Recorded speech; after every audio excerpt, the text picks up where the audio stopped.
Where do you need to add to ensure your success in 2020?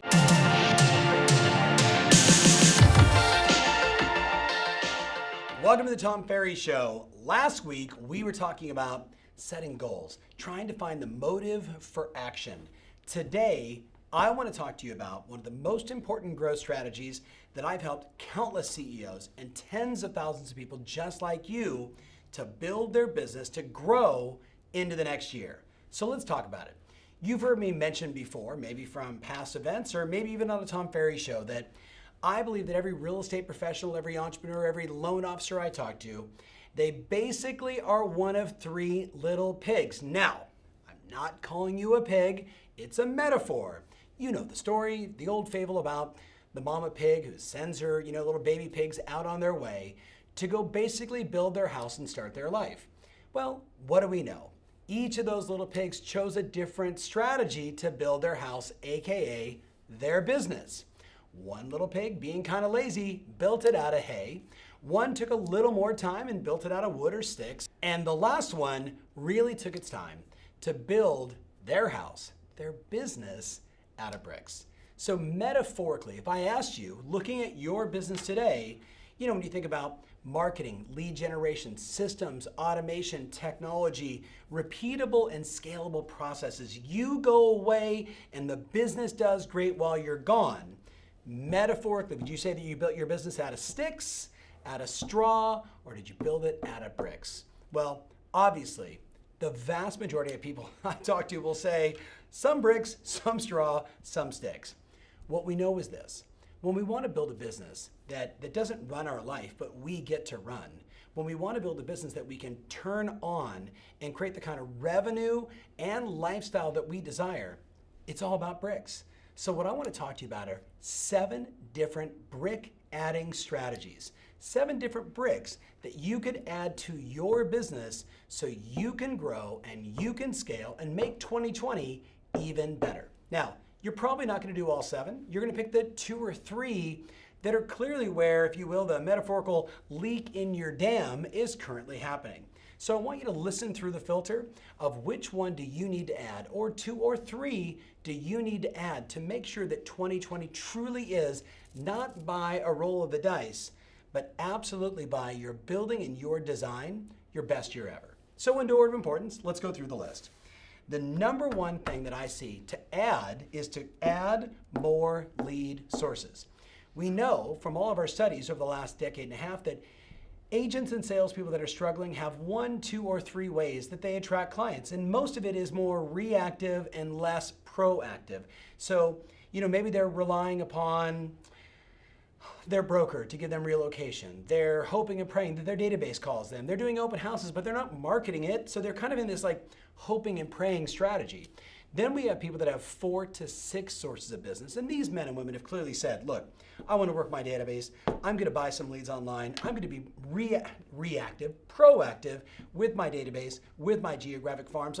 I'm really stacking up the bricks to guarantee that, kind of like the old I Love Lucy show, Lucy and Ethel in the Chocolate Factory, lots of chocolates coming down the conveyor belt. So you've always got lots of leads and lots of opportunities, lots of appointments. So here's the thing. If you're not generating enough come list me calls, enough buyer appointments, enough leads, and enough referrals, you clearly have to say, common sense says, you're not casting a large enough net into the marketplace to bring in those opportunities with your database first and foremost and everything else. So I wrote down, how many lead sources did you have in 2019 that produced more than 10 transactions? How many lead sources? More than 10. In many cases, people will say, I only had 1, it was my database. And then I did 1 here and 1 there and 1 here and 1 there. So then I wrote down, well then what are the obvious sources, either based upon your skills or your market, that you could go deeper on, that you could operationalize on, that you could build a better foundation and add more business from it. I'm not referring to stuff, I tried that once in the past, it didn't work out. I mean, you're gonna go all in. I lost my phone there. All in and really have that become another great source like your database. So that's number one, adding more lead sources. Number two is increasing or adding better conversion processes.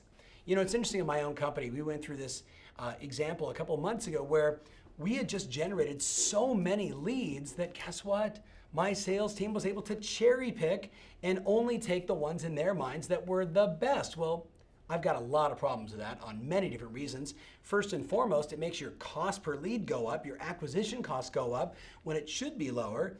And more importantly, what happens to your brand when you don't follow up on your leads, when you don't answer the phone, when you don't follow through, when you said you were gonna, schedule an appointment, etc. You and I both know it hurts my business and your business. So I wrote down the following, you ready? What's your current lead to appointment ratio? What percentage of leads do you convert to an appointment? Then I wrote down what's your appointment to closed ratio? See, by tracking these numbers, you can start to say, look, you're not gonna win every time, right? But what you want is to give everybody your best possible effort and intention to help solve their problems, to help them move forward. Not everybody has to buy or sell, so that's not what I'm talking about. But the ones that do, are you getting enough attention and effort to convert, to get the yes? Then I wrote down, ready? What if you hired a personal lead concierge, which is arguably one of the biggest trends we've seen over the last 2 years, whether it's Zillow or Realtor with OpCity or now Boomtown with their solution. Everybody's recognizing there are more leads than in many cases there is time to follow up. So these outsourced solutions are out there. Maybe you should look at it. Maybe you should be honest with yourself and say, I'm really good at getting open houses, all these leads, and I get them inside my app, but I'm a one-man shop. I just don't follow up. Maybe you need to outsource it, right? To make sure those clients are being served, their questions are being answered, and when they're warm and ready to go, they're scheduled to talk to you. Also, I wrote down, what if I added a better lead nurturing solution, right? What if my email marketing or my content creation, right? So now let's say, for example, I meet with a first-time buyer. Why not have 6 or 7 videos that I send to them once a week under first-time buyer, initial buyer consultation lead, and they get these 7 videos from me once a week to introduce my service, to bring them value, to show them what I understand, to help. Different from someone that's thinking about selling in a year, different from someone that's thinking about investing, as an example. Now, there's countless ways you can do this, but again, if you're generating more leads and more opportunities and your conversion is low, or you recognize your ad spend is high and your revenue isn't where you want it to be, you need to add more conversion. Probably just starting with tracking and measuring your results so you can make more analytical decisions. Number 3, on the adding strategy, maybe it's time for you to add an assistant to stabilize your business.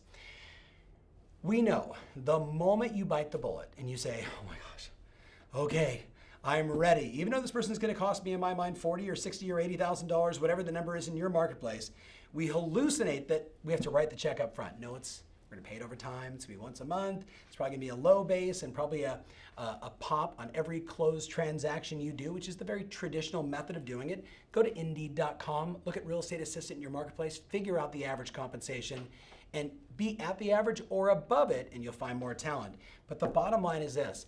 What it means is no more doing anything other than meeting with clients, booking appointments, negotiating contracts, doing the things that you do best, and outsourcing everything else to someone whose full-time job is to focus on those details, to move that stuff forward, to follow up on all those people that you're not going to, or help manage all your contracts, the piles of minutia involved in a real estate transaction. Maybe it's time for you just to bite the bullet and hire an assistant. Number 4, you ready? Maybe it's time for you to have a full-time or part-time marketing coordinator. Now, you might see the consistent trend here. I'm trying to get you to grow, right? Like if you say to me, I want to double my production, and I say to you, what are you gonna add? And you say, I'm gonna work harder. Sorry, partner. I've been doing this for a long time. Like, you already work pretty darn hard. There's no more hours in the day. Now you have to optimize through the adding strategy. So a lot of people today, certainly over the last 3 years, one of the hottest jobs to fill has been a marketing director or a marketing coordinator who essentially quarterbacks your direct mail, your geographic farm, your email marketing to your database, your listing launches, everything that you need that is nurturing relationships online and offline, digital, print, etc., as well as all of your marketing and promotion, everything managed by one person. Again, I know there's probably nobody better than you when it comes to the ideas, but it's the inconsistency of your execution that actually stops you from growing. Can you get that? So what if you just went to Facebook tomorrow and just said, my business is exploding. I'm looking for a part-time marketing coordinator to come in and help quarterback all of my marketing initiatives. We're growing and we need help. Now, two things happen. You're telling your entire database, your business is growing. That's probably a good thing. And that you have this need, maybe, just maybe, you'll find that person who went to a great university, who doesn't want a full-time gig, but actually has a marketing degree and can come in and help organize you. Whether it's 1 day a week, which I've had clients do that, 2 days a week, I've had clients do that, and eventually, you know what they say? This is such a valuable role. I spend $1 on it and I make 10. It's worthy for me to go full-time. So there's the first 4. Number 5, you ready? I need to add better software to streamline my business, right? I need to run my business better from my phone. So I wrote down, what's your favorite CRM? What email service provider? MailChimp as an example. Hootsuite for all of your social postings where you can go in and literally just dial everything in, the date and time and when you want it done, and then hit one button and brrr, everything is done at the right time, on the right platform, Twitter, etc. Ready? Canva as a great one for graphics, like for graphic designs. If you see my stuff, we'll use Canva to put my logo, to put my signature, to put, text, etc. And there's 8 million of these. I'm just giving you some examples. Dotloop or any other DocuSign for anything transaction management oriented, always good. And by the way, whatever transaction management solution your company uses, use that one because it's already compliant with your broker, which is a really good idea. And then, of course, I wrote down Loom, right? R's for your business plan, tracking and measuring, organizing your business, staying connected, and all the resources that we provide. The bottom line is this, my friends. We, as a company, use a lot of technology to streamline, to be more efficient, whether it's project management, which we didn't even mention, so I can throw out a few there. Monday.com, really good. I've been exploring and playing around with that one. I'm now spacing out about the 10 other ones we've gone through. You can also look at display, like Google, just using Google Sheets and displaying your results up on a screen. There's lots of different things you can do, but the bottom line is this. You ready? You're either working from software or you're working from memory. I don't know about you, but memory is a scary proposition when we're talking about clients, transactions, their lives, and your financial livelihood. So add more software. Number 6, ready? Add checklists for all the functions of the business. Having a checklist for all the functions of the business, what that means is there's simply a manual that's if this, do that, right? Even for yourself, if you're a solo entrepreneur or certainly hiring your first assistant or your 57th buyer's agent, you need to be able to say, this is how we do it around here. Now, again, I want to stress to you, even if you're a solo entrepreneur, it's entirely on you. You don't want to leave anything to chance. So you say, okay, what's my checklist for a pre-listing appointment? What's my checklist post, AKA the listing launch? What is my checklist for my initial buyer consultation? What is my checklist for my monthly marketing plan? What is my checklist for a transaction, but I assume you use your transaction coordinator? The point is, now all of a sudden, instead of having to remember, I can just go right down the list. Common sense, I know, you're probably already doing that one. The last one, number 7, you ready? I would argue, as we go into 2020, looking at the data, I would say you need to add more listings. Now you might say, Tom, that's a little bit redundant from my marketing coordinator plus my lead generation. Here's what I know. Whoever lists the most properties wins. So by adding more time and focus specifically to go on more listing appointments, I know it's redundant, but it's so important, you're going to win. So next week, we're going to talk about your business plan. I thought it was important for us to have this conversation first so you can reflect on these 7 adding strategies. Where do you need to add to ensure your success in 2020? I don't want to hear, I'm going to focus more. I don't want to hear, I'm going to work harder. I don't want to hear, I'm going to be more efficient without you telling me more efficient software, better checklist, more lead generation, casting a larger net, really focusing on my numbers and data around conversion to improve efficiency, we want to move from, call it by default, to 100% by design. It's your business, my friend. You deserve the success. Let's decide and do the work. I'll talk to you next week. Remember always, your strategy matters, and now more than ever, your passion rules.